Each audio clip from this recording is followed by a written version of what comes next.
Je m'appelle Sophie et je viens de Lyon. Quand on marche dans Lyon, on marche dans la médecine. Rabelais, Claude Bernard, Louis Pasteur. C'est la ville où il y a le plus grand nombre de rues baptisées de noms de médecins. Et de médecins qui ont fait avancer la médecine. Et c'est ce dont je voudrais vous parler à partir d'un sujet, le cancer du sein. Une femme sur 8 est ou sera confrontée à ce diagnostic. Vous en connaissez forcément. Parmi elles, plus de 8 femmes sur 10 s'en sortiront à au moins 5 ans. Mais pourtant, c'est la boule au ventre que chaque jour, des milliers de femmes vont passer leur mammographie. Elles, mais aussi leurs conjoints, leurs enfants, leurs amis. Pourquoi tant de peur? Au-delà de la peur de la mort, il y a la peur de la perte d'intégrité physique. Car pour soigner un cancer, près de la moitié des femmes subissent une mastectomie, une ablation du sein. Mais ensuite, seulement une femme sur 3 décide de se faire reconstruire. Car elles ont aujourd'hui le choix entre des prothèses mammaires synthétiques ou des solutions chirurgicales longues et complexes. Et elles n'en veulent pas. Ce qu'elles voudraient, ce serait pourtant retrouver leur intégrité physique. Et si cela devenait possible grâce à une solution naturelle? C'est ce que nous avons développé avec HealShape. HealShape, c'est une entreprise de médecine régénérative et on a développé la première solution entièrement naturelle pour restaurer l'intégrité des femmes ayant subi une mastectomie après un cancer du sein.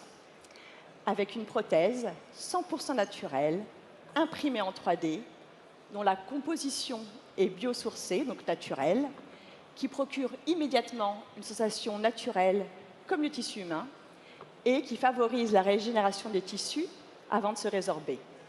Notre objectif, c'est d'aider les femmes à retrouver leur propre sein en quelques mois de façon naturelle, pour qu'elles puissent retrouver leur intégrité par elles-mêmes. Ne plus subir, mais être acteur pour vivre bien. C'est une avancée majeure. Le cancer du sein est connu depuis au moins l'Antiquité. Pendant la plus grande partie de son histoire, il n'existait aucun traitement efficace. Mais depuis plus d'un siècle, on assiste à une série de découvertes qui ont révolutionné son traitement. La chirurgie, la radiothérapie, la chimiothérapie, l'hormonothérapie, les thérapies ciblées. On soigne ainsi de plus en plus et de mieux en mieux. On a, je vous le disais, un taux de survie en France de 88% à 5 ans. Ce n'est jamais assez, il y aura d'autres avancées. Bientôt, on atteindra les 90%. Mais peut-on pour autant parler de progrès, puisque c'est le thème de la journée? Alors, au risque de vous étonner, je dirais pas vraiment.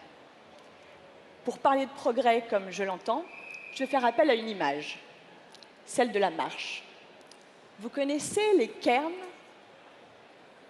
Les cairns, ce sont ces pyramides de pierre, élevées par des alpinistes, des explorateurs, des randonneurs, comme marque de leur passage ou point de repère.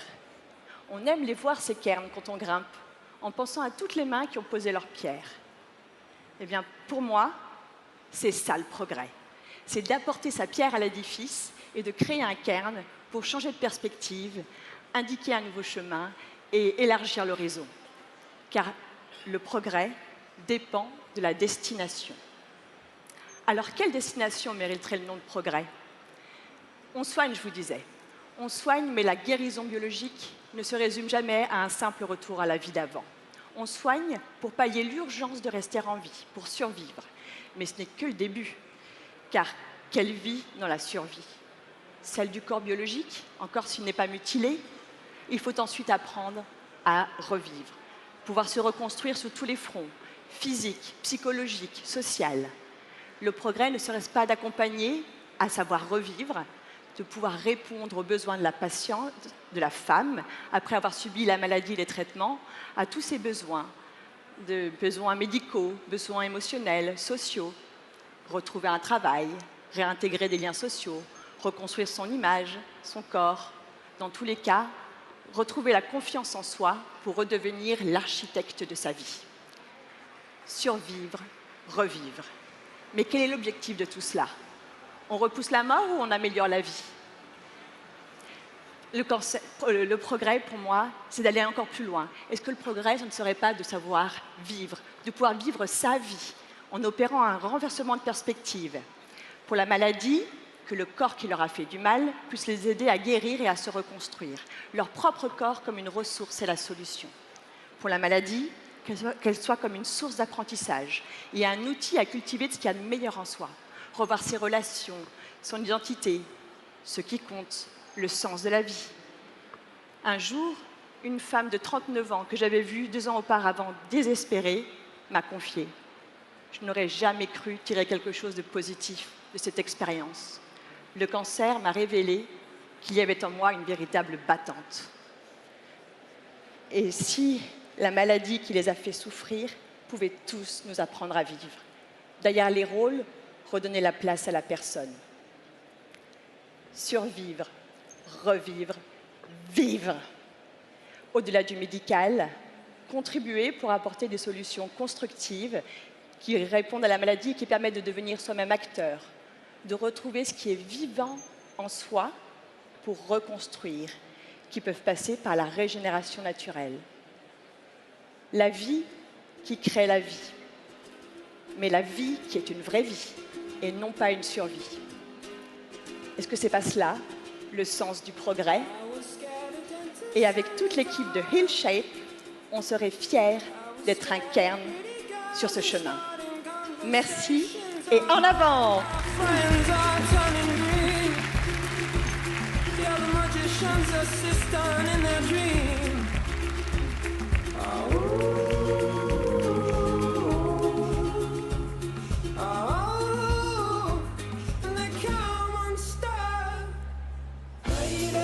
Running down to the riptide, taken away to the dark side.